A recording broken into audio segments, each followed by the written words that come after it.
Dear students, this is our next topic, objectives of business.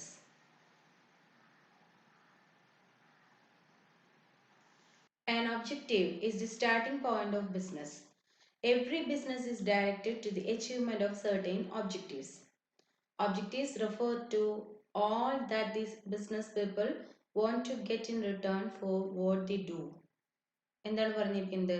Objective എന്ന് പറയുന്നതാണ് ഒരു ബിസിനസിന്റെ സ്റ്റാർട്ടിംഗ് പോയിന്റ്. ബിസിനസിന്റെ മാത്രമല്ല എന്തിന്റെയും സ്റ്റാർട്ടിംഗ് പോയിന്റ് എന്തായിരിക്കണം? ഒബ്ജക്റ്റീവ് ആയിരിക്കണം അല്ലെ? ഒബ്ജക്റ്റീവ് എന്ന് പറഞ്ഞാൽ എന്താണ്?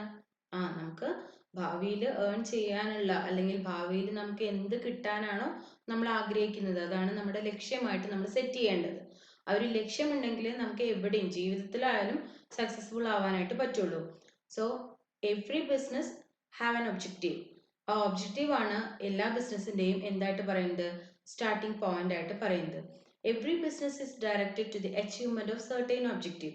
ചില ഒബ്ജക്റ്റീവ്സ് ഏൺ ചെയ്യാൻ വേണ്ടിയിട്ട് മാത്രമാണ് നമ്മൾ ബിസിനസ് നടത്തിക്കൊണ്ട് പോകുന്നത്. Objectives refer to all that the business people wants to get in return for what the do.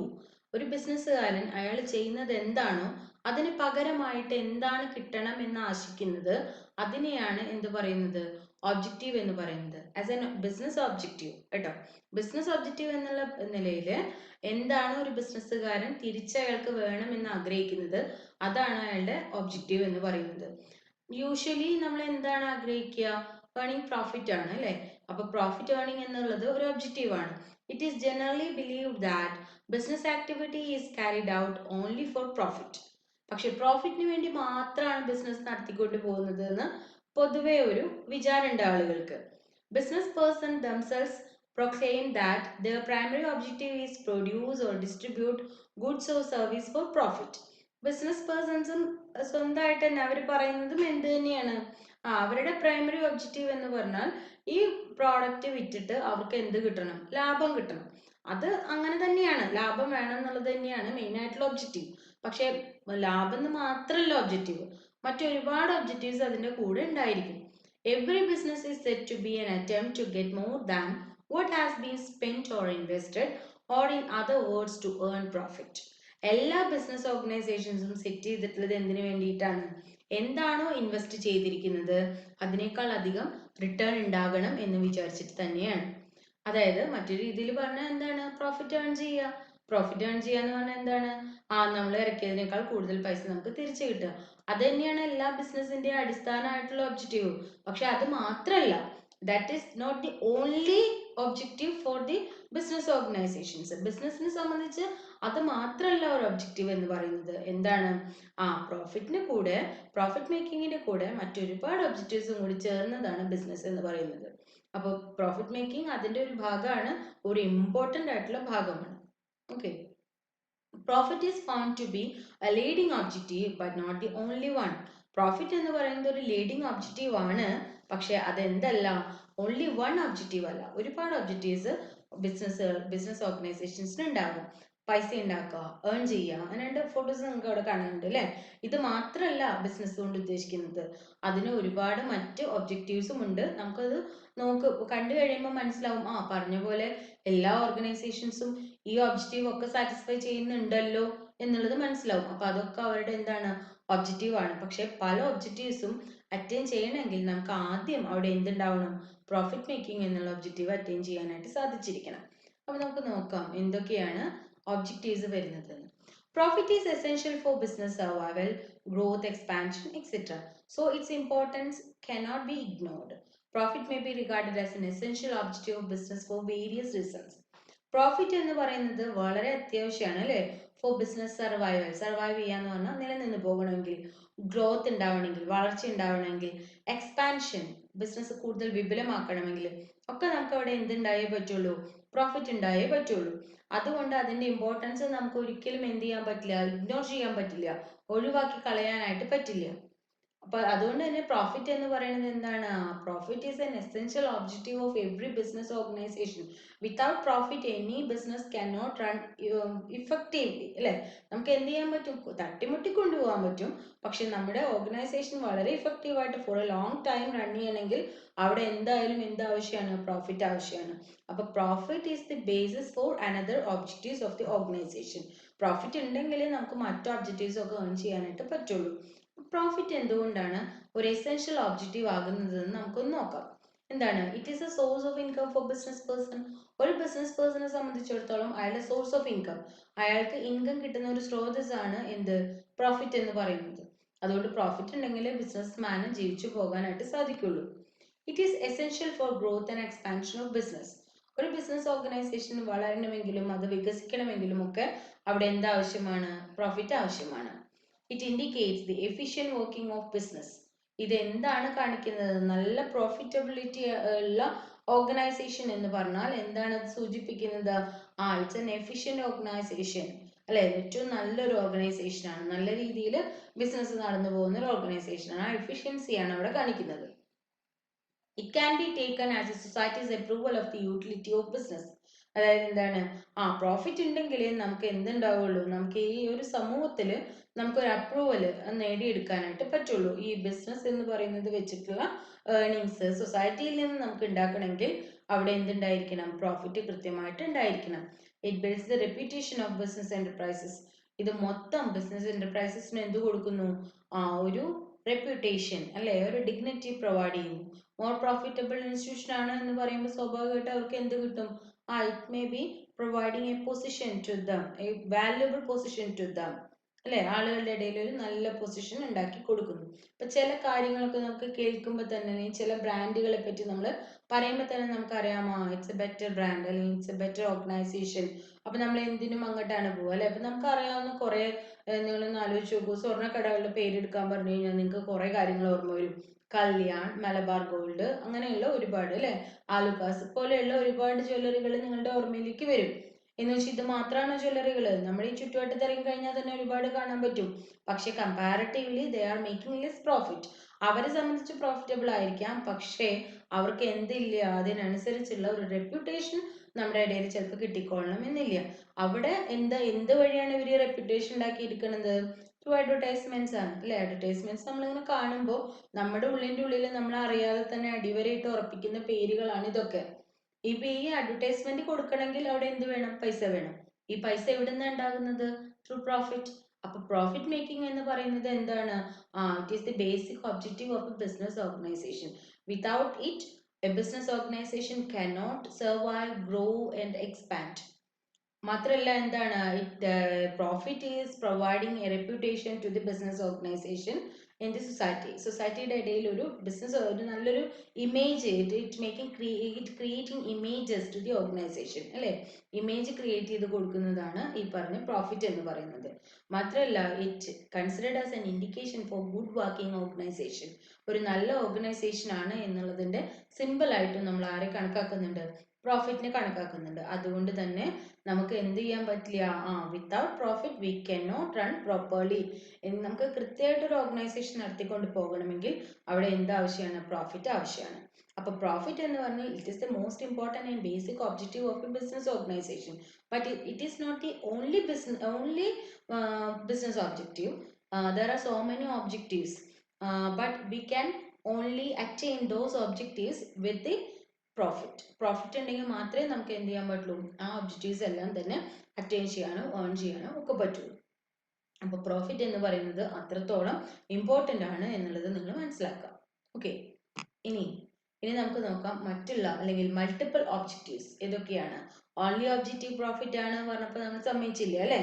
അപ്പൊ എത്രയാ? അപ്പൊ അവിടെ സ്വാഭാവികമായിട്ടും ഒന്നിലധികം ഒബ്ജക്റ്റീവ്സ് ഉണ്ട്. ഒന്നിലധികം ഒബ്ജക്റ്റീവ്സിനെ സൂചിപ്പിക്കാനാണ് നമ്മൾ ഏത് വാക്ക് ഉപയോഗിക്കുന്നത്? Multiple.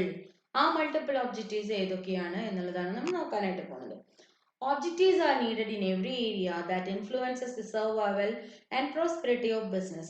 Since a business has a balance, a number of needs and goals, it requires multiple objectives. എന്താണ് പറയുന്നത്?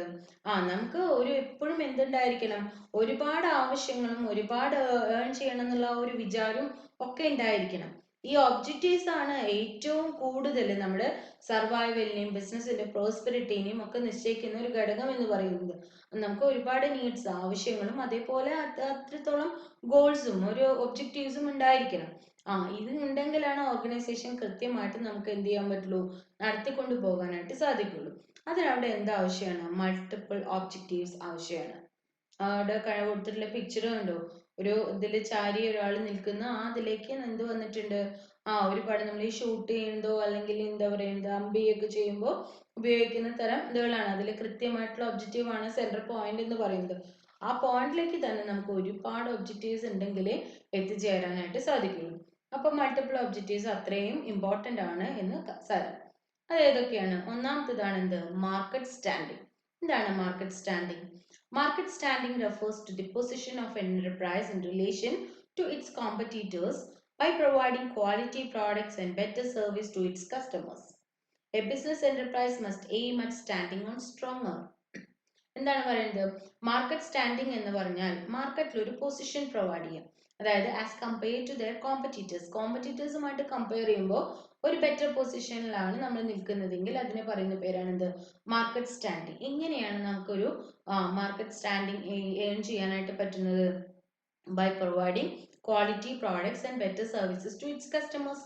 അവരുടെ കസ്റ്റമേഴ്സിന് നല്ല പ്രോഡക്റ്റും നല്ല സർവീസസും ഒക്കെ കൊടുക്കുകയാണെങ്കിൽ സ്വാഭാവികമായിട്ടും അവരെവിടേക്ക് വരും? ലീഡിംഗ് ആയിട്ട് വന്നുകൊണ്ടേയിരിക്കും. എപ്പോഴും ഒരു ഓർഗനൈസേഷൻ എയിം ചെയ്യേണ്ടത് എന്താണ്? സ്റ്റാൻഡിങ് ഓൺ സ്ട്രോങ്ങർ, നിൽക്കുന്ന പൊസിഷനിൽ വളരെ സ്ട്രോങ് ആയിട്ട് ഒന്നാമനായിട്ട് നിൽക്കാനുള്ള ആ ഒരു കഴിവ് ഏൺ ചെയ്യുക എന്നുള്ളതാണ് ഏതൊരു ഓർഗനൈസേഷനും ചെയ്യേണ്ട കാര്യം. ഇപ്പൊ ഞാൻ നേരത്തെ പറഞ്ഞു, നമുക്ക് ചില കാര്യങ്ങൾ എടുക്കുമ്പോൾ ചില പേരുകൾ നമ്മുടെ ഓർമ്മയിലേക്ക് വരും. ആ പേര് അവർ ക്രിയേറ്റ് ചെയ്തെടുക്കുന്നത് എങ്ങനെയാണ്? ദേ മേ ബി കമ്പയർ, നമ്മൾ എന്ത് ചെയ്യുന്നത് അവിടെ we may be compare to other product അല്ലെങ്കിൽ അതർ ഓർഗനൈസേഷൻസ്. അതിൽ നിന്ന് നമുക്ക് എന്ത് ചെയ്യുന്നു? ഇന്ന ഇന്ന ഓർഗനൈസേഷൻ ഇറ്റ്സ് ബെറ്റർ വൺ എന്നുള്ളത് നമ്മൾ സെലക്ട് ചെയ്യാണ് ചെയ്യുന്നത്. ആ സെലക്ഷൻ വരുത്തുന്നത് എങ്ങനെയാണ്? By providing better quality product and better services. അങ്ങനെയാണ് അവരത് ഏൺ ചെയ്ത് എടുക്കുന്നത്. ഇപ്പൊ നമ്മൾ പറയുന്ന ഒരു സോപ്പ് എടുക്കുകയാണെന്ന് വിചാരിക്കാം. ആ സോപ്പിന്റെ കാര്യം, നമ്മൾ സോപ്പ് വാങ്ങാൻ പോയി കഴിഞ്ഞാൽ കുറേ സോപ്പുകൾ നമുക്ക് റാക്കിൽ ഇരിക്കണ കാണാൻ പറ്റും ഒരു സൂപ്പർ മാർക്കറ്റിൽ. അവിടെ നിന്ന് സോപ്പ് എടുക്കുമ്പോൾ നമ്മൾ ഏതെടുക്കുക? നമുക്ക് പരിചയമുള്ള കുറേ പേരുകൾ ഉണ്ടാവും അതിൽ. ആ പരിചയമാണ് ഈ പറയുന്ന മാർക്കറ്റ് സ്റ്റാൻഡിംഗ് എന്ന് പറയുന്നത്. അപ്പൊ മാർക്കറ്റിലെ ഏറ്റവും ബെറ്റർ ആവുക, വൺ ആൻഡ് ഓൺലി പൊസിഷനിലേക്ക് എത്തിച്ചേരുക എന്നുള്ളതാണ് ഏതൊരു ബിസിനസ് ഓർഗനൈസേഷനെ സംബന്ധിച്ച് ഏറ്റവും ഇമ്പോർട്ടൻ്റ് ആയിട്ടുള്ള ഒരു ഒബ്ജക്റ്റീവ് എന്ന് പറയുന്നത്. ഇനി രണ്ടാമത്തെ ഒബ്ജക്റ്റീവ് ആണ് എന്ത്? ഇന്നോവേഷൻ. എന്താണ് ഇന്നോവേഷൻ? ആ വാക്ക് നിങ്ങൾ കേട്ടിട്ടുണ്ടോ? മേക്കിംഗ് ന്യൂ എന്നാണ് ഇന്നോവേഷൻ എന്നുള്ള വാക്കിന്റെ അർത്ഥം. Innovation means the introduction of something new to the market. It may be a new design, new quality for the existing product, a new method of production etcetera. ഇന്നോവേഷൻ എന്ന് പറയുന്നത് എന്താണ്? പുതിയ ഒരു സംഭവം മാർക്കറ്റിലേക്ക് എത്തിച്ചു കൊടുക്കുക, അതാണ് ഇന്നോവേഷൻ എന്ന് പറയുന്നത്. അതൊരു പുതിയ ഡിസൈൻ ആവാം, പുതിയ ക്വാളിറ്റി ആവാം, അതായത് ഒരു എക്സിസ്റ്റിംഗ് പ്രോഡക്റ്റിന്റെ തന്നെ കുറച്ചുകൂടെ പുതിയൊരു രൂപമായിരിക്കാം, അല്ലെങ്കിൽ പുതിയൊരു മെത്തേഡ് ഓഫ് പ്രൊഡക്ഷൻ ആവാം. ഏതിൽ വേണമെങ്കിൽ നമുക്ക് ഇന്നോവേഷൻ കൊണ്ടുവരാം. ഇപ്പൊ നമ്മൾ ഈ അടുത്ത് കണ്ട ഏറ്റവും ഇന്നോവേറ്റീവ് ആയിട്ടുള്ള ഒരു മെത്തേഡാണ് എന്ത്? ത്രൂ കൊറോണ നമ്മൾ കണ്ടതാണ് എന്ത്? Study through TV. അങ്ങനെയാണ് നമ്മൾ കണ്ടത്. നമ്മളിപ്പോൾ പഠിച്ചുകൊണ്ടിരിക്കുന്നത് എങ്ങനെയാണ്? നിങ്ങൾ പഠിച്ചുകൊണ്ടിരിക്കുന്നത് എങ്ങനെയാണ്? വിക്ടേഴ്സ് ചാനൽ വഴിയാണ്. Victers channel is available on TV. അതുപോലെ തന്നെ എന്താണ്? നമ്മുടെ മീഡിയയിലാണ് ഇതെല്ലാം അവൈലബിൾ ആയിട്ടുള്ളത് അല്ലേ? ഒന്നുകിൽ മൊബൈൽ ഫോൺസ് യൂസ് ചെയ്ത് നമ്മൾ പഠിക്കുന്നു, അല്ലെങ്കിൽ ലാപ്ടോപ്സ് യൂസ് ചെയ്ത് പഠിക്കുന്നു, അല്ലെങ്കിൽ TV യൂസ് ചെയ്ത് പഠിക്കുന്നു. ഇങ്ങനെയൊക്കെ പഠിക്കുക എന്നുള്ളത് പണ്ടും ഉണ്ടായിരുന്നു ഈ സിസ്റ്റം ഒക്കെ, എങ്കിലും നമ്മൾ അത്ര ഉപയോഗിച്ചിട്ടുണ്ടായിരുന്നു. എൻ്റെ ഓർമ്മയിൽ ഞാൻ TV കണ്ടിട്ട് പഠിച്ചിട്ടോ അല്ലെങ്കിൽ മൊബൈൽ നോക്കി പഠിച്ചിട്ടോ എന്നുള്ള ഒരു ഓർമ്മയില്ല. ഇപ്പൊ എന്തായിട്ടുണ്ട്? ആ രീതിയിലേക്ക് നമ്മുടെ പഠനം മാറിപ്പോയിട്ടുണ്ട്. മാത്രമല്ല നമ്മൾ എവിടേക്ക് വരുന്നില്ല, സ്കൂളിലേക്ക് വരുന്നേ ഇല്ല. ഇങ്ങനെ ഒരു അവസ്ഥ ജീവിതത്തിൽ ഒരിക്കലും നമുക്ക് ഉണ്ടായിട്ടില്ല അല്ലെ? ഒന്നാം ക്ലാസ്സിൽ സ്കൂളിൽ ചേർന്നത് മുതൽ ഇതുവരെ നമ്മൾ എന്ത് ചെയ്തിട്ടുണ്ട്? എല്ലാ കൊല്ലവും ജൂൺ മാസം 1-ാം തീയതി അല്ലെങ്കിൽ first day of the school നമ്മൾ എവിടേക്ക് വന്നിട്ടുണ്ട്? സ്കൂളിലേക്ക് വന്നിട്ടുണ്ട്. പുതിയ ബാഗും കൊടയും ചെരുപ്പും യൂണിഫോമും ഒക്കെ ഇട്ട് സുന്ദരികളും സുന്ദരന്മാരുമായിട്ട് സ്കൂളിലേക്ക് വന്നിട്ടുണ്ട്. മഴ വന്ന് നമ്മളെ നനച്ചു പോയിട്ടുമുണ്ട്. കരച്ചിലും പിഴിച്ചിലുമായിട്ട് LP ക്ലാസ്സുകൾ കഴിഞ്ഞു പോന്നിട്ടുണ്ട്. കൂട്ടുകാരോടുള്ള ഇഷ്ടം കൊണ്ടും അവിടെ ഇവിടെയും ചാടി നടക്കാനുള്ള ഇഷ്ടം കൊണ്ടും ഒക്കെ നമ്മൾ UP ക്ലാസ്സസിൽ കഴിഞ്ഞു പോന്നിട്ടുണ്ട്. ഹൈസ്കൂളിലേക്ക് എത്തിയപ്പോൾ കുറച്ചുകൂടി സീരിയസ് ആയി അല്ലേ? നമ്മൾ കൂട്ടുകാരെ മാത്രമല്ല, ആൺകുട്ടികളാണെങ്കിൽ കൂട്ടുകാരികളെ അന്വേഷിച്ചും പെൺകുട്ടികളാണെങ്കിൽ കൂട്ടുകാരന്മാരെ അന്വേഷിച്ചും സ്കൂളിലേക്ക് വരാൻ തുടങ്ങിയിട്ടുണ്ട്. ഹൈസ്കൂൾ കഴിഞ്ഞതോടുകൂടി സ്റ്റോപ്പായോടെ എന്തില്ല, +2ലേക്ക് കടന്നിട്ട് നിങ്ങൾ ഇതുവരെ സ്കൂളിലേക്ക് വന്നിരുന്ന് പഠിച്ചിട്ടില്ല. അപ്പൊ അവിടെ എന്താ സംഭവിച്ചത്? ഒരു ഇന്നോവേറ്റീവ് മെത്തേഡ് ആണ് അവിടെ ഡെവലപ്പ് ചെയ്തത്. Innovative method for studying. എങ്ങനെയാണ്? വീട്ടിൽ തന്നെ ഇരിക്കുക, വീട്ടിലിരുന്നു കൊണ്ടുള്ള മാധ്യമങ്ങൾ ഉപയോഗിച്ച് നിങ്ങൾക്ക് പഠിക്കാം. അത് TV ആവാം, നെറ്റ് യൂസ് ചെയ്യാൻ പറ്റുന്ന ഏതൊരു ഇൻസ്ട്രുമെന്റും ആവാം. അത് ഉപയോഗിച്ച് നിങ്ങൾക്ക് പഠിക്കാം എന്നുള്ളത്. അവിടെ എന്താ വന്നത്? ഒരു ഇന്നോവേഷൻ ആണ്. പലപ്പോഴും ഇന്നോവേഷൻ എന്ന് പറയുന്നത് എന്താണ്? ഒരു നെസസിറ്റിയെ ബേസ് ചെയ്ത് വരുന്നതാണ്. ഇവിടെ നമുക്ക് കൊറോണ ഉണ്ട്, നമ്മുടെ സോഷ്യൽ സെറ്റപ്പിൽ ആകെ വന്നിട്ടുള്ളൊരു മാറ്റമാണ് നമ്മുടെ എവിടെയും ബാധിച്ചത്, സ്കൂളിങ്ങിനെയും ബാധിച്ചിട്ടുള്ളത്. അപ്പൊ ഇവിടെ ഇന്നോവേഷൻ എന്ന് പറഞ്ഞത് എന്താണ്? പുതിയ രീതിയിലുള്ള ഒരു പഠനമാണ്. അതൊക്കെ ഇന്നോവേഷൻ ആണ്. അതുപോലെ ഇന്നോവേഷൻ എന്ന് പറഞ്ഞാൽ introduction of something new to the market. പുതിയത് കൊണ്ടുവരും. അത് പുതിയ പ്രോഡക്റ്റ് ആവണമെന്ന് തന്നെയൊന്നുമില്ല. എക്സിസ്റ്റ് ചെയ്യുന്ന പ്രോഡക്റ്റിന്റെ തന്നെ പുതിയൊരു രൂപമാവും. ഇപ്പൊ നിങ്ങൾ മാർക്കറ്റിലൊക്കെ പോകുമ്പോൾ പുതിയതൊക്കെ കണ്ടിട്ടുണ്ടാവും, ലിക്വിഡ് സോപ്പുകൾക്കാണ് കൂടുതൽ പ്രാധാന്യം കൊടുക്കുന്നത് ആളുകൾ. ഇപ്പൊ ഹാൻഡ് വാഷുകൾക്ക് ഒരേടെ പ്രാധാന്യം കൂടി വന്നു. കാരണം എന്താ? ഒരു സോപ്പ് തന്നെ പലരും ഉപയോഗിച്ച് കൈ കഴുകുമ്പോൾ പലർക്കും ആ സോപ്പ് പിന്നെ യൂസ് ചെയ്യാനുള്ള ഒരു മടി വന്നപ്പോഴാണ് എവിടേക്ക് പോയത്? ഹാൻഡ് വാഷിലേക്കുള്ള മാറ്റം വന്നിട്ടുള്ളത്. അതുപോലെ നമ്മളിപ്പോ വാഷിംഗ് മെഷീൻസിലും അതേപോലെ അമ്മമാര് കഴുകുന്ന, പുറത്തു കൊണ്ടുപോയി കഴുകുന്ന, പണ്ടൊക്കെ ഒരു പൗഡർ ഗ്രാന്യൂൾസ് പോലെയുള്ള സാധനങ്ങളായിരുന്നു. ഇപ്പൊ അത് മാറിയിട്ട് ലിക്വിഡ് ആയി. കാരണം എന്താ? പെട്ടെന്ന് നമുക്കത് എന്ത് ചെയ്യും? ഡിസോൾവ് ചെയ്ത് പോയിക്കോളും. അവിടെ ഇവിടെയൊന്നും ചുരുണ്ട് ഇപ്പൊ അഥവാ നമ്മുടെ തുണിയൊന്നും ചുരുണ്ടിരുന്ന അതിന്റെ ഉള്ളിൽ കയറി ഇരിക്കുക, കഴുകലൊക്കെ കഴിഞ്ഞ് ഉണക്കി കൊണ്ടുവന്നിടുമ്പോൾ കാണാം അതിന്റെ ഉള്ളിൽ അവിടെ ഇവിടെ സോപ്പും പൊടി, അങ്ങനത്തെ ഒരു പ്രശ്നമൊന്നും വരുന്നില്ല. അപ്പൊ അവിടെ എന്താ വന്നത്? നെസസിറ്റി ആണല്ലേ, ആളുകൾക്ക് സമയമില്ല വീണ്ടും കൊണ്ടുപോയി കഴുകാനായിട്ട്. അപ്പൊ അവിടെ എന്ത് വന്നു? പുതിയൊരു മോഡൽ ഡെവലപ്പ് ചെയ്ത് വന്നു. ഇനി പുതിയൊരു പ്രൊഡക്ഷൻ മെത്തേഡ് ആവാം, കുറച്ചുകൂടി ചെലവ് കുറഞ്ഞ രീതിയിലുള്ള ഒരു പ്രൊഡക്ഷൻ മെത്തേഡ് ആവാൻ ഡെവലപ്പ് ചെയ്ത് വന്നിട്ടുണ്ടാവും. അപ്പൊ അങ്ങനെയുള്ള ഒരുപാട് മാറ്റങ്ങൾ വരുത്തുന്നതിന്, എന്ത് മാറ്റം വരുത്തുന്നതിനും നമുക്ക് എന്ത് പറയാം? പുതിയതാണ് ആ മാറ്റമെങ്കിൽ അതിന് ഇന്നോവേഷൻ എന്ന് പറയാം. There are two kinds of innovation in every business. That is innovation in product or service, and innovation in various skills and activities needed to supply product and services. രണ്ട് തരം ഇന്നോവേഷൻസ് ഒരു business ഓർഗനൈസേഷനിൽ ഉണ്ടാകാം. ഒന്ന്, പ്രോഡക്റ്റിലുള്ള വ്യത്യാസം, പ്രോഡക്റ്റിലോ അല്ലെങ്കിൽ കൊടുക്കുന്ന സർവീസിലോ വരുന്ന വ്യത്യാസം. രണ്ടാമത്തത് എന്താണ്? ഈ പ്രോഡക്റ്റും സർവീസസും ഒക്കെ ആളുകളിലേക്ക് എത്തിക്കാൻ വേണ്ടി ഉപയോഗിക്കുന്ന മെത്തേഡില് വരുന്ന അതിന്റെ ഒരു സ്കില്ലിലും ആക്ടിവിറ്റീസിലും വരുന്ന വ്യത്യാസം എന്ന് പറയുന്നത്. പണ്ടൊക്കെ നമുക്ക് എന്തെങ്കിലും ഒരു സാധനം നേരെയാക്കണം എന്നുണ്ടെങ്കിൽ നമ്മൾ സാധനങ്ങളും കൊണ്ട് കടയിലേക്ക് പോയി അത് നേരെയാക്കണ അവസ്ഥയാണ് ഉണ്ടായിരുന്നത്. ഇപ്പൊ ഒരു സാധനം നേരെയാക്കണമെങ്കിൽ നമുക്ക് വിളിച്ചൊറ്റ കോൾ ചെയ്താൽ മതി. എന്ത് ചെയ്യുന്നു? നമ്മുടെ വീട്ടിലേക്ക് വരുന്നു. ഒരു ഇൻഷുറൻസ് ചേരണം എന്നുണ്ടെങ്കിൽ നിങ്ങൾ ഒരു ഇൻഷുറൻസ് ഏജന്റിനെ അങ്ങോട്ട് തപ്പി പോവണ്ട. നിങ്ങൾ ജസ്റ്റ് സൈറ്റിൽ മറ്റോ കയറിയിട്ട് ഏത് തരം ഇൻഷുറൻസ് ആണ് എടുക്കാൻ ആഗ്രഹിച്ചത് സൈറ്റ് വിസിറ്റ് ചെയ്താൽ തന്നെ അവരെന്ത് ചെയ്യുന്നു? നമ്മളെ ഇങ്ങോട്ട് വിളിക്കുന്ന ഒരു അവസ്ഥയാണ് ഇന്ന് നിലവിലായിട്ടുള്ളത്. അപ്പൊ ആ ഒരുപാട് ഇന്നോവേഷൻസ് നമുക്ക് കൊണ്ടുവരാം. അത് പ്രോഡക്റ്റിലോ സർവീസിലോ കൊടുക്കാം, അതല്ലെങ്കിൽ അതിനുപയോഗിക്കുന്ന ആക്ടിവിറ്റീസ് നമുക്ക് കൊടുക്കാം. അവിടെ രണ്ട് ഫോട്ടോ കൊടുത്തിട്ടുണ്ട്, നോക്കി നോക്കിയേ. ഒന്ന് ടൈഡ് എന്ന് പറഞ്ഞിട്ടുള്ള ഒരു ഇതിന്റെ കഴുകാൻ ഉപയോഗിക്കുന്ന ഒരു വാഷിംഗ് പൗഡറും അതിൽ നിന്ന് എവിടേക്ക് വന്നു? അത് ഈ പറഞ്ഞ ലിക്വിഡിലേക്ക് വന്നിട്ടുണ്ട്. അതേപോലെ ആദ്യം ടൈപ്പ് റൈറ്റേഴ്സ് യൂസ് ചെയ്തിരുന്നിടത്ത് നമ്മൾ ഇന്ന് ഉപയോഗിക്കുന്നത് എന്താണ്? കമ്പ്യൂട്ടറുകളാണ് അല്ലെങ്കിൽ ലാപ്ടോപ്സ് ആണ്. ഇതൊക്കെ എന്താണ്? ഇന്നോവേഷൻ ആണ്. ഓക്കെ. ഇനി മൂന്നാമത്തതാണ് എന്ത്? Productivity. Productivity is ascertained by comparing the value of output with the value of input. It is used as a measure of efficiency. Every enterprise should aim at greater efficiency and productivity by the best use of available resources. എന്താണ് productivity എന്ന് പറഞ്ഞാൽ? അത് കുറച്ച് important ആണ്. എന്താണ്? Comparing the value of output with the value of input. ഔട്ട്പുട്ടിന്റെ value ഇൻപുട്ടിന്റെ വാല്യൂമായിട്ട് compare ചെയ്യുന്നു. എന്താണ് അത് പറഞ്ഞാൽ? നമ്മൾ കൊടുക്കുന്ന റിസോഴ്സസ് ഉപയോഗിച്ചുകൊണ്ട് ഏറ്റവും ബെറ്റർ ആയിട്ടുള്ള പ്രോഡക്റ്റ് തന്നെയല്ലേ കിട്ടുന്നത് എന്ന് നോക്കുക. കൊടുക്കുന്ന റിസോഴ്സസ് ഇപ്പൊ ചിലപ്പോൾ വളരെ വലിയ വലിയ വലിയ കാര്യങ്ങളൊക്കെ ഉപയോഗിച്ച് കഴിഞ്ഞാൽ നമുക്ക് നല്ല പ്രോഡക്റ്റ് കിട്ടും. അപ്പൊ നമുക്ക് എന്ത് വരും? അവിടെ കൊടുക്കുന്ന ഇൻപുട്ടിന്റെ ചെലവ് കൂടി വരും. അതല്ലാതെ ആ ചെലവൊന്ന് കൺട്രോളിൽ നിർത്തി നമ്മൾ നല്ല രീതിയിൽ പ്രോഡക്റ്റ് ഉണ്ടാക്കിയാലാണ് നമുക്ക് എന്താക്കാൻ പറ്റുള്ളൂ? അതിനെയാണ് നമ്മൾ എന്ത് പറയുന്നത്? പ്രൊഡക്ടിവിറ്റി എന്ന് പറയുന്നത്. ഒരു എഫിഷ്യൻസിയുടെ മെഷർമെന്റ് കൂടിയാണ് ഈ പ്രൊഡക്ടിവിറ്റി എന്ന് പറയുന്നത്. അതായത് നമുക്ക് അവൈലബിൾ ആയിട്ടുള്ള റിസോഴ്സസ് ഉപയോഗിച്ചുകൊണ്ട് ഏറ്റവും ബെറ്റർ ആയിട്ടുള്ള ഒരു പ്രോഡക്റ്റ് ഉണ്ടാക്കി എടുക്കുക എന്നുള്ളതാണ് പ്രൊഡക്ടിവിറ്റി കൊണ്ട് ഉദ്ദേശിക്കുന്നത്. ഫോർ എക്സാമ്പിൾ, നമ്മളിപ്പോൾ ഒരു കറി വെക്കാനായിട്ട് ഉദ്ദേശിച്ചു എന്ന് വിചാരിക്കുന്നത്. ആ കറി വെക്കുമ്പോൾ നിങ്ങൾക്ക് ഒരുപാട് കുറേ ഇൻഗ്രീഡിയൻസ് ഒക്കെ ചേർത്ത് കുറേ സാധനങ്ങൾ, ഇപ്പോൾ ഭയങ്കര കോസ്റ്റ്ലി ആയിട്ടുള്ള ഇപ്പോൾ അണ്ടിപ്പരിപ്പ് പോലുള്ള സാധനങ്ങളൊക്കെ കുറച്ച് കോസ്റ്റ്ലിയാണ്. അതും കുറേ നാളികേരപ്പാലും ഒക്കെ ഒഴിച്ചു കഴിഞ്ഞാൽ ചിലപ്പോൾ കറിക്ക് നല്ല ടേസ്റ്റ് ഉണ്ടായെന്ന് വരാം. ചിലപ്പോൾ വാരി വയ്ക്കാൻ കൊള്ളില്ല, അത് വേറെ കാര്യം. എന്നാലും ടേസ്റ്റ് ചിലപ്പോൾ കൂടിയെന്ന് വരാം. അങ്ങനെ ടേസ്റ്റ് കൂടുമ്പോൾ നമുക്ക് അവിടെ എന്ത് വരുന്നുണ്ട്? ഈ കൊടുക്കുന്ന ഇൻപുട്ട് എന്ന് പറയുന്നത് വളരെ കോസ്റ്റ്ലി ആയിട്ടുള്ളതാണ്. അപ്പൊ അങ്ങനെയുള്ള പ്രോഡക്റ്റിന്റെ കോസ്റ്റും എന്തായിരിക്കും? വളരെ ഹൈ ആയിരിക്കും അല്ലെ?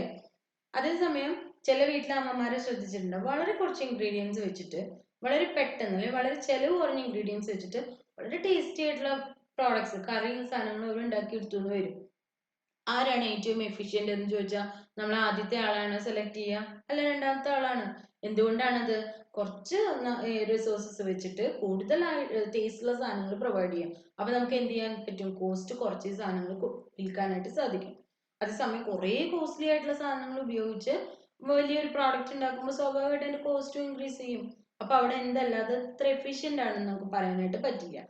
അവൈലബിൾ ആയ റിസോഴ്സസ് ഉപയോഗിച്ച് ഏറ്റവും ബെറ്റർ ആയിട്ടുള്ള ഒരു പ്രോഡക്റ്റ് ഉണ്ടാക്കി എടുക്കുന്നതിന് നമ്മൾ പറയുന്ന പേരാണ് എന്ത്? പ്രൊഡക്ടിവിറ്റി അല്ലെങ്കിൽ എഫിഷ്യൻസി എന്ന് പറയുന്നത്. ഓക്കെ, ഇനി അടുത്തതാണ് എന്ത്? Physical and financial resources. എന്തൊക്കെയാണ് physical financial resources? Any business require physical resources like buildings, plant and machinery, offices, etc. And financial resources are fund for its operations. എന്താ പറഞ്ഞിരിക്കുന്നത്? ഏതൊരു ബിസിനസ് ഓർഗനൈസേഷൻസിനും ഫിസിക്കൽ റിസോഴ്സസും വേണം. അതായത് ബിൽഡിങ്ങും പ്ലാന്റും മെഷീനറിയും ഓഫീസും അങ്ങനെയുള്ള ഒരുപാട് ഫിസിക്കൽ റിസോഴ്സസ് ആവശ്യമായിട്ട് വരും. അതുകൂടാതെ എന്തും ആവശ്യമായിട്ട് വരും? ഫിനാൻഷ്യൽ റിസോഴ്സസും ആവശ്യമായിട്ട് വരും, അല്ലേ? ഓർഗനൈസേഷൻ വർക്ക് ചെയ്യണമെങ്കിൽ പൈസ വേണം. പൈസ ഉണ്ടെങ്കിൽ ഈ സാധനമൊക്കെ വാങ്ങിക്കാൻ പറ്റുള്ളൂ. പൈസ മാത്രം കയ്യിൽ വെച്ചിരുന്നത് കൊണ്ട് കാര്യമില്ല. അത് വെച്ച് നമുക്കൊരു പ്ലാന്റ് എടുക്കണം, അവിടെ ഒരു ബിൽഡിംഗ് കെട്ടിപ്പൊക്കണം, ആ ബിൽഡിങ്ങിലെ മെഷീനറികൾ കൊണ്ടുവന്നിടണം, ഒരു ഓഫീസ് സെറ്റപ്പ് ചെയ്യണം, അതിലേക്ക് ആവശ്യമുള്ള എല്ലാ പ്രോഡക്ട്സും, ഇപ്പൊ ലാപ്ടോപ്സ് വേണോ, കമ്പ്യൂട്ടർ വേണോ, നെറ്റ് കണക്ഷൻ വേണോ, ഇതെല്ലാം പ്രൊവൈഡ് ചെയ്യേണ്ടതായിട്ട് വരും. അപ്പൊ അവിടെ ഫിസിക്കൽ റിസോഴ്സും ആവശ്യമാണ്, അതേപോലെ ഫിനാൻഷ്യൽ റിസോഴ്സും ആവശ്യമാണ്. The business enterprise must aim at acquiring and ensure its efficient use. Business organisations എപ്പോഴും ശ്രദ്ധിക്കേണ്ടത് എന്താണ്? ഒരുപാട് സാധനങ്ങൾ ഉണ്ടായിട്ട് അത് കൃത്യമായിട്ട് ഉപയോഗിക്കാതിരുന്നാൽ പറ്റുന്ന അവസ്ഥയിലേക്ക് പോകരുത്. ഉള്ള സാധനങ്ങൾ വളരെ കൃത്യമായിട്ട് ഉപയോഗിക്കുക എന്നുള്ളതാണ് അത്യാവശ്യമായിട്ട് ചെയ്യേണ്ടത്. അപ്പൊ അങ്ങനെ ഫിസിക്കൽ ഫിനാൻഷ്യൽ റിസോഴ്സസ് ഒക്കെ കൃത്യമായിട്ട് ഉപയോഗിക്കുക, അല്ലെങ്കിൽ നല്ല രീതിയിൽ ഉപയോഗിച്ച് ബെറ്റർ റിസൾട്ട് ഉണ്ടാക്കുക എന്നുള്ളത് മറ്റൊരു ഒബ്ജക്റ്റീവ് ആണ് ഓർഗനൈസേഷനെ സംബന്ധിച്ചിടത്തോളം. ഓക്കെ, ഇനി അടുത്തത് എന്താണ്? Earning profit. നമ്മൾ ഓൾറെഡി പറഞ്ഞു കഴിഞ്ഞു, എന്നാലും ഒന്നുകൂടി കാണാം. One of the objective of business is to earn profit on the capital employed. Profit is regarded as the lifeblood of business to survive and to make growth and development of the enterprises. എന്താ പറഞ്ഞിരിക്കുന്നത്? ഏറ്റവും important objective ആണ് profit earn ചെയ്യുക എന്നുള്ളത്. അതായത് നമ്മൾ കൊടുത്തിട്ടുള്ള ക്യാപിറ്റലിന്റെ മുകളിൽ കൃത്യമായ റിട്ടേൺ നമുക്ക് ഉണ്ടാകുക എന്നുള്ളത്. പ്രോഫിറ്റ് എന്ന് പറയുന്നതിനെ ബിസിനസിന്റെ ലൈഫ് ബ്ലഡ് ആണ്, ജീവാംശമായിട്ടാണ്, അല്ലെങ്കിൽ എന്താണ്, ജീവനാഡിയായിട്ടാണ് കണക്കാക്കുന്നത്. സർവൈവ് ചെയ്യാനും ഗ്രോത്ത് ചെയ്യാനും എക്സ്പാൻഡ് ചെയ്യാനും ഒക്കെ ആവശ്യമാണ്? പ്രോഫിറ്റ് ആവശ്യമാണ്. അവിടെ പ്രോഫിറ്റിന് ഫോട്ടോ കൊടുത്തിരിക്കണം നോക്കൂ. പി തൊട്ട് എസിലേക്ക് എത്തുമ്പോഴേക്കും എന്താ ഉണ്ടാകുന്നത്? ഇങ്ങനെ വലുതായി പോവാണ് ചെയ്യുന്നത്, അല്ലെ? എല്ലാവരും അതാണ് ആഗ്രഹിക്കുന്നത്. ചെറിയ പ്രോഫിറ്റിൽ നിന്ന് വലിയ പ്രോഫിറ്റിലേക്ക് ദിവസം ചെല്ലുന്തോറും പ്രോഫിറ്റ് കൂടി കൂടി വരണം എന്നാണ് ഏതൊരു ബിസിനസ് ഓർഗനൈസേഷനും ആശിക്കുന്നത്. ഓക്കെ, അപ്പൊ ഇനി നമുക്ക് അടുത്ത ഒബ്ജക്റ്റീവ് എന്താണെന്നുള്ളത് നോക്കാം. എന്താണത്? Manager performances and development. Business enterprises needs managers to conduct and coordinate business activities. The enterprise should take much initiative to improve the efficiency of its managers by conducting various programs to motivate them. എന്താണ് പറഞ്ഞിരിക്കുന്നത്? ഏതൊരു business ഓർഗനൈസേഷനും അവർ എന്താണ് അവിടെ ഉദ്ദേശിക്കുന്നത്? Business organisation നല്ല രീതിയിൽ പോകണമെന്നുണ്ടെങ്കിൽ അവിടെ തീർച്ചയായിട്ടും അതിന് മാനേജ് ചെയ്യാനായിട്ട് ഒരാൾ അത്യാവശ്യമാണ്. ഒരാളല്ല, ഒരുപാട് ആളുകൾ മാനേജ് ചെയ്യേണ്ട ഒരു ടീം ആവശ്യമാണ്. എപ്പോഴും എന്തായിരിക്കണം? ഈ മാനേജേഴ്സ് എഫിഷ്യന്റ് ആയാൽ മാത്രമേ എന്ത് ചെയ്യുള്ളൂ, അവർക്ക് മറ്റുള്ളവരെ കൃത്യമായ രീതിയിൽ ചാനലൈസ് ചെയ്ത് സക്സസിലേക്ക് എത്തിക്കാനായിട്ട് പറ്റുള്ളൂ. അതുകൊണ്ട് തന്നെ അവർക്ക് കൊടുക്കാവുന്ന എല്ലാ പ്രോഗ്രാംസും കൊടുത്ത് അവരെ നമ്മൾ എന്ത് ചെയ്യണം? മോട്ടിവേറ്റ് ചെയ്ത് നല്ല രീതിയിൽ ഉയർത്തിക്കൊണ്ടുവരികയാണ് ചെയ്യേണ്ടത്. ഇപ്പൊ അവിടെ കൊടുത്തിരിക്കുന്ന ഒരു പിക്ചർ നോക്കൂ. ഇമ്പോസിബിൾ എന്നുള്ളതിൽ IM വെട്ടിക്കളഞ്ഞിട്ടുണ്ട്. അപ്പൊ എന്തായത്? പോസിബിൾ. ഇങ്ങനെയാക്കി തീർക്കണം നമ്മളെ ആരുടെ ആറ്റിറ്റ്യൂഡ്? മാനേജേഴ്സിന്റെ ആറ്റിറ്റ്യൂഡ്. എപ്പോഴും എന്താക്കിയിരിക്കണം? പോസിബിൾ എന്നുള്ള എന്ത് കാര്യവും നടക്കും എന്നുള്ളൊരു ചിന്ത അവരിൽ ക്രിയേറ്റ് ചെയ്യണം. അതേപോലെ അവരെ ഡെവലപ്പ് ചെയ്യാൻ വേണ്ടിയിട്ടുള്ള എന്ത് പ്രോഗ്രാംസും നമുക്ക് അവർക്ക് കൊടുത്ത് അവരെ ഏറ്റവും ഉയരത്തിലേക്ക് എത്തിക്കാനായിട്ട് അതിന് വേണ്ട എല്ലാ ഹെൽപ്പും ചെയ്തു കൊടുക്കണം. കാരണം ഒരു ബെറ്റർ മാനേജറാണ് ആരെ നിശ്ചയിക്കുന്നത്? Success of a business enterprises നിശ്ചയിക്കുന്നത്. മാനേജ്മെന്റ് എഫിഷ്യന്റ് അല്ലെങ്കിൽ സ്വാഭാവികമായിട്ടും വർക്കേഴ്സ് അവർക്ക് തോന്നിയതുപോലെ ആവും, അല്ലെ? അപ്പൊ എന്തുണ്ടാവുക? ഓർഗനൈസേഷൻ ഒരു അട്ടർ ഫ്ലോപ്പായിട്ട് മാറാനുള്ള സാധ്യതയുണ്ട്. അപ്പോൾ അവിടെ എന്ത് വേണം? എപ്പോഴും മാനേജേഴ്സിന് നല്ല രീതിയിൽ അവർക്ക് വേണ്ട അവരുടെ എഫിഷ്യൻസി ഇമ്പ്രൂവ് ചെയ്യാൻ വേണ്ട കാര്യങ്ങളും അതേപോലെ അതിന് വേണ്ട പ്രോഗ്രാംസ്, അവരെ മോട്ടിവേറ്റ് ചെയ്യാൻ വേണ്ട പ്രോഗ്രാംസും എല്ലാം കണ്ടക്ട് ചെയ്ത് അവരെ നല്ല രീതിയിൽ ഡെവലപ്പ് ചെയ്ത് കൊണ്ടുവരണം എന്നാണ് പറയുന്നത്. ഓക്കെ, ഇനി അടുത്തത് നമുക്ക് നോക്കാം എന്താണ് വർക്കർ പെർഫോമൻസ് ആൻഡ് ആറ്റിറ്റ്യൂഡ്. മാനേജറെ പോലെ തന്നെ ഇമ്പോർട്ടൻ്റ് ആയിട്ടുള്ള ആളാണ് ഒരു വർക്കർ എന്ന് പറയുന്നത്. Workers' performances and attitude determines their contribution towards productivity and profitability of any enterprise. Every enterprise should aim at improving its workers' performance and their positive attitude. എന്താണ് പറയുന്നത്? ഏതൊരു ഓർഗനൈസേഷനെ സംബന്ധിച്ചിടത്തോളം ഏറ്റവും ഇമ്പോർട്ടൻ്റ് ആയിട്ടുള്ളത് എന്താണ്? ആ വർക്കേഴ്സിന്റെ പെർഫോമൻസസ് ആണ് അല്ലേ? എന്ത് വേണമെങ്കിലും ഒരു വർക്കേഴ്സ് വിചാരിച്ചു കഴിഞ്ഞാൽ അവർക്ക് എന്ത് ചെയ്യാൻ പറ്റും? ബിസിനസ്സിനെ ഹൈറ്റ്സിലേക്ക് എത്തിക്കാനും പറ്റും, അതേപോലെ തന്നെ അവിടെ നിന്ന് തള്ളി താഴ്ത്തിടാനും പറ്റും. അവര് മര്യാദയ്ക്ക് വർക്ക് ചെയ്താൽ മാത്രമേ നമുക്ക് കൊണ്ടുപോകാൻ പറ്റുള്ളൂ. എത്ര നന്നായി മാനേജ് ചെയ്താലും അവർ കൃത്യമായി അവരുടെ ജോലികൾ ചെയ്താൽ മാത്രമേ നമുക്ക് എന്ത് ചെയ്യാൻ പറ്റുള്ളൂ? പ്രോഡക്ട്സ് സമയത്തിന് ഉണ്ടാവുള്ളൂ. പ്രോഡക്ട്സ് സമയത്തിന് ഉണ്ടായാലേ നമുക്ക് മാർക്കറ്റിലേക്ക് എത്തിക്കാൻ പറ്റുള്ളൂ അല്ലേ? അപ്പോൾ മെയിൻ ആയിട്ടും ഇതെല്ലാം ഡിപ്പെൻഡ് ചെയ്യുന്നത് ആരെയാണ്? വർക്കേഴ്സിന്റെ പെർഫോമൻസസിനെയും ആറ്റിറ്റ്യൂഡിനെയും ഒക്കെയാണ്. അപ്പൊ എല്ലാ ഓർഗനൈസേഷൻസും എന്ത് ചെയ്തുകൊണ്ടിരിക്കണം? അവരുടെ വർക്കേഴ്സിന്റെ പെർഫോമൻസസും ഇമ്പ്രൂവ് ചെയ്യാനും അതേപോലെ അവർക്കൊരു പോസിറ്റീവ് ആറ്റിറ്റ്യൂഡ് ഡെവലപ്പ് ചെയ്യാനും ഒക്കെ ആയിട്ട് നമ്മൾ ശ്രമിച്ചുകൊണ്ടേ ഇരിക്കണം എന്നാണ് പറയുന്നത്. അതാണ് അവരുടെ അടുത്ത ഒബ്ജക്റ്റീവ് എന്ന് പറയുന്നത്. ഇപ്പൊ നമ്മൾ ഒരുപാട് ഒബ്ജക്റ്റീവ്സ് ഡിസ്കസ് ചെയ്തിട്ടുണ്ട് കേട്ടോ. ഏർണിംഗ് പ്രോഫിറ്റ് അടക്കമുള്ള ഒരുപാട് ഒബ്ജക്റ്റീവ്സ്, മാർക്കറ്റ് സ്റ്റാൻഡിങ് പറഞ്ഞു, പിന്നെ അതുപോലെ എന്താണ് മാനേജറിന്റെ പെർഫോമൻസ് അല്ലെങ്കിൽ മാനേജറിന്റെ ഇംപ്രൂവ്മെന്റ് പറഞ്ഞു, അതേപോലെ റിസോഴ്സ് ബെറ്റർ ആയിട്ട് മെയിൻറ്റെയിൻ ചെയ്യണം എന്നുള്ളത് പറഞ്ഞു, വർക്കേഴ്സിന്റെ പെർഫോമൻസസിന്റെ കാര്യം പറഞ്ഞു, പ്രോഫിറ്റിന്റെ കാര്യം പറഞ്ഞു അല്ലേ? അങ്ങനെ ഒരുപാട് കാര്യങ്ങൾ നമ്മൾ ഓൾറെഡി ഡിസ്കസ് ചെയ്ത് വന്നതാണ്. അപ്പൊ ഇതിൽ ഇനി നമുക്ക് ലാസ്റ്റ് വൺ ആണ് ഡിസ്കസ് ചെയ്യാനുള്ളത്. എന്താണത്? Social responsibility. ഇപ്പോഴത്തെ ഓർഗനൈസേഷൻസിനെ സംബന്ധിച്ചിടത്തോളം ഇമ്പോർട്ടൻ്റ് ആയിട്ടുള്ള ഒരു എലിമെന്റ് ആണ് എന്ത്? Social responsibility. പണ്ടൊക്കെ എന്ന് പറഞ്ഞാൽ അവര് ബിസിനസ്സുകാർ മെയിനായിട്ടും ഡിപ്പെൻഡ് ചെയ്യുന്നത് പ്രോഫിറ്റിനെ മാത്രമാണ്. അവർക്ക് സോഷ്യൽ കമ്മിറ്റ്മെന്റ്സ് കുറവായിരുന്നു.